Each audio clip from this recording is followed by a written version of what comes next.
Les Éparges, dans la Meuse.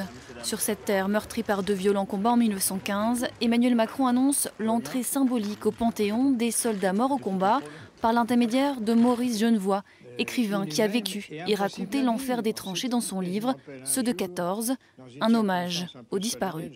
Je souhaite qu'ils franchissent ce seuil sacré avec Maurice Genevoix, leur porte-étendard, qui inlassablement, et où qu'il fût, sut faire résonner la voix et le combat de ses camarades.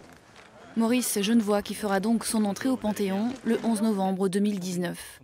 À quelques kilomètres de là, le président de la République s'est ensuite laissé conduire en forêt par des lycéens de Verdun. Il raconte le quotidien infernal des soldats.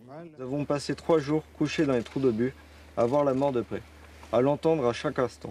Et cela sans la moindre goutte d'eau à boire et dans une horrible puanteur de cadavres. Il est essentiel qu'un jeune aujourd'hui qui est dans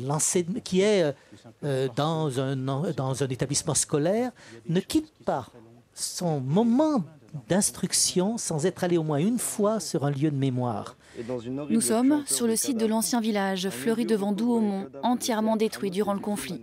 C'est ce que l'on appelle la zone rouge, inconstructible en raison du trop grand nombre d'obus encore présents et par égard aux morts encore là dans le sol. Sur le village même, on pense qu'il y reste encore au moins 10 000 soldats dans ce territoire. Direction Douaumont ensuite, site de recueillement incontournable de la Première Guerre mondiale. Emmanuel Macron passe les troupes en revue sur la nécropole qui compte pas moins de 16 000 tombes.